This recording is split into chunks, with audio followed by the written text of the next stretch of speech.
Bismillah. Assalamualaikum warahmatullahi wabarakatuh.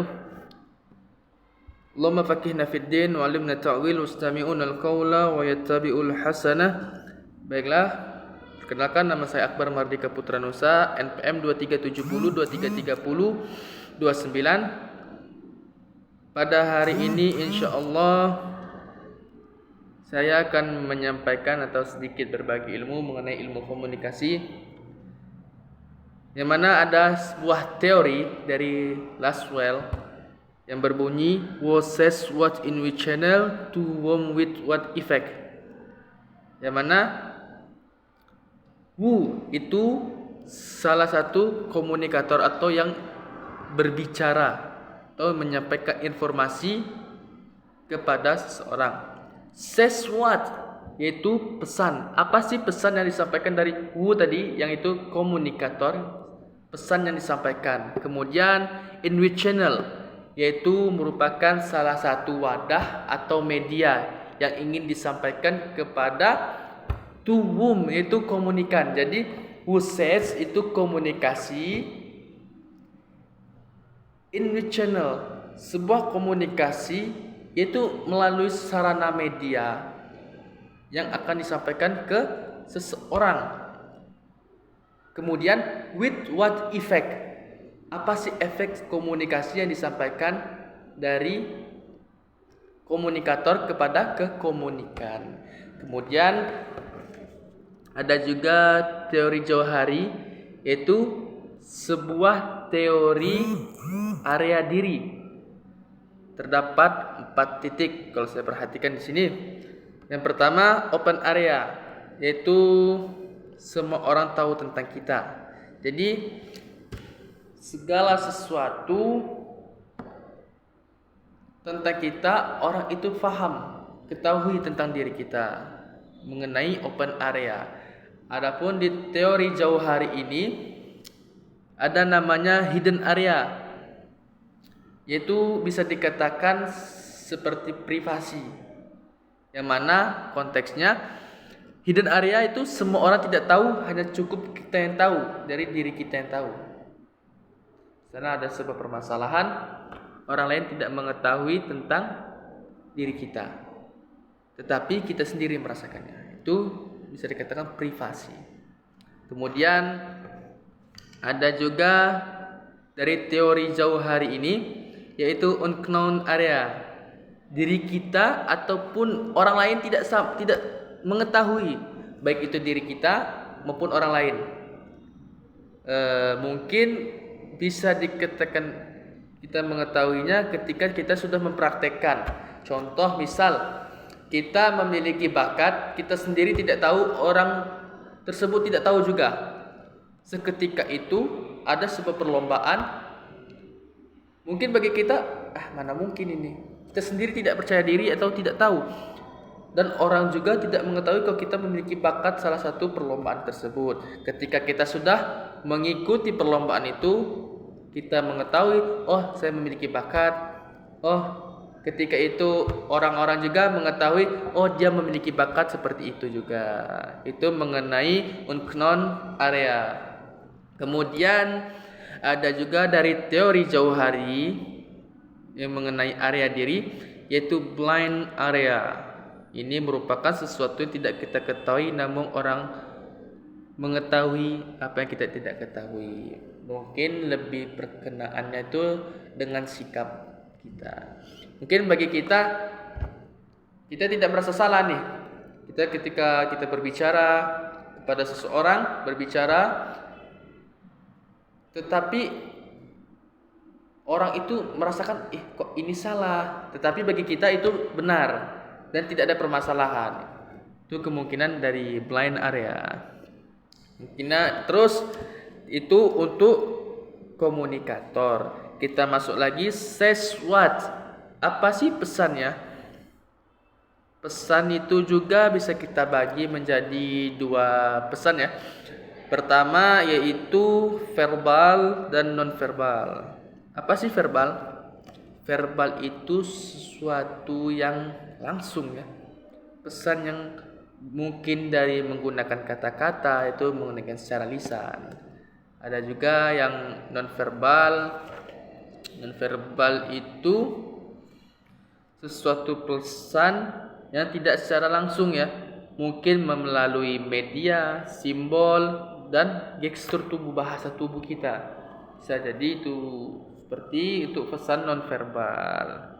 Mengenai pesan nonverbal ini ada halnya tentang kinesis, yaitu kode nonverbal yang ditunjukkan oleh gerakan badan. Ini gerakan badan. Ini tuh. Ada juga dari emblems, memiliki arti dari simbol yang dibuat dari gerakan badan secara langsung. Jadi secara langsung gerakan, yaitu sebuah isyarat yang menggunakan gerak tubuh secara langsung, itu mengenai emblems ya. Kemudian juga ada ilustrator, yaitu isyarat yang dibuat dengan gerakan badan untuk menjelaskan sesuatu. Dia itu bulat loh. Nah, ini merupakan salah satu sarana simbol isyarat. Simbol isyarat untuk menjelaskan sesuatu yang bentuknya bulat. Dia itu bulat loh. Ini merupakan ilustrasinya. Kemudian ada juga dari cabangan pesan ini efek display, yaitu isyarat yang terjadi karena adanya dorongan emosional sehingga berpengaruh pada ekspresi wajah. Dia itu kurang lebih seperti itu. Jadi dia itu sangat besar. Jadi gestur emosionalnya itu ngikut apa yang disampaikan dengan pesan yang dia sampaikan itu. Jadi terbawa arus kata kita. Kemudian ada juga tadi efek display. Kemudian regulator, yaitu gerakan tubuh yang terjadi di sekitaran kepala. Contohnya, misalnya kamu sudah makan. Ini merupakan salah satu simbol regulator, yaitu disampaikan melalui isyarat iya. Tanpa kita sadari, dia tak perlu menjawab iya, tapi kita sudah memahami. Oh, berarti seperti ini dibolehkan atau iya, atau seperti ini tidak atau jangan. Kemudian tadi itu mengenai regulator, yaitu gerakan tubuh terjadi di kepala seperti ngangguk atau geleng. Kemudian ada adaptori, gerakan badan yang dilakukan sebagai tanda reaksi atau menyesuaikan diri terhadap suatu komunikasi yang sedang terjadi. Ada juga gerakan mata. Nah, ini terjadi misalnya nih, kita lagi berbicara nih, seketika itu kita tidak ingin teman kita itu menceritakan, jadi itu merupakan kedipan mata, atau dengan tatapan yang serius atau dengan kedipan. Kemudian itu gerakan mata. Adapun gerakan sentuhan, kinetiknya itu isyarat yang ditunjukkan bergandengan tangan satu sama lain, seperti kita berjabat tangan, bergandengan tangan itu. Kemudian ada juga itu tadi kinetik dari sentuhan. Adapun sosiofugal, itu isyarat yang ditunjukkan dengan jabatan tangan atau saling merangkul. Seperti halnya kata waktu itu saya pelajari, seperti halnya merangkul teman ketika berjalan atau bergandengan tangan itu. Ada thermal, itu sentuhan badan yang terlalu emosional sebagai tanda persahabatan, hubungan intim.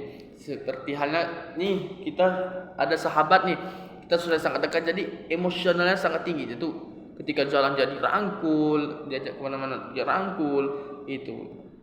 Kemudian mengenai balik lagi dengan mengenai komunikasi itu ada beberapa titik ya. Yaitu pertama, komunikasi pribadi. Komunikasi pribadi ini biasanya bisa melalui surat, HP, dan lainnya yang menunjukkan kepada seseorang saja. Kemudian ada juga komunikasi kelompok. Komunikasi kelompok ini seperti halnya dalam sebuah kelas maupun sebuah acara rapat, yaitu misalnya seorang dosen dan mengajarkan mahasiswanya atau mahasiswinya, itu mengenai komunikasi kelompok.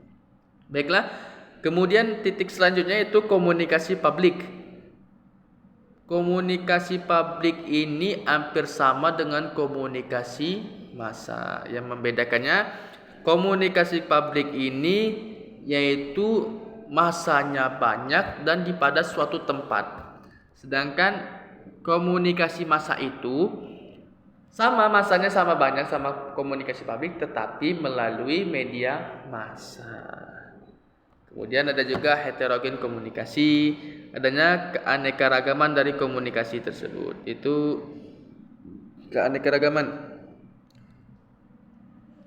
Terus masuk itu tadi mengenai heterogen. Kemudian ada citizen journalist, yaitu kegiatan partisipasi warga dan pengumpulan, pelaporan, analisis, informasi dan berita. Itu mengenai semacam komunikasi tadi. Kemudian itu lebih mengenanya sih kepada tuhum untuk komunikan tadi komunikasi itu. Adapun komunikasi itu komunikasi antaristik itu demografis. Pembagian komunikannya ada komunikan demografis, usia, tingkatan pendidikan, lokasi. Selanjutnya, efek secara umum yang terlibat dalam komunikasi langsung. Efeknya itu kognitif. Apa sih kognitif itu?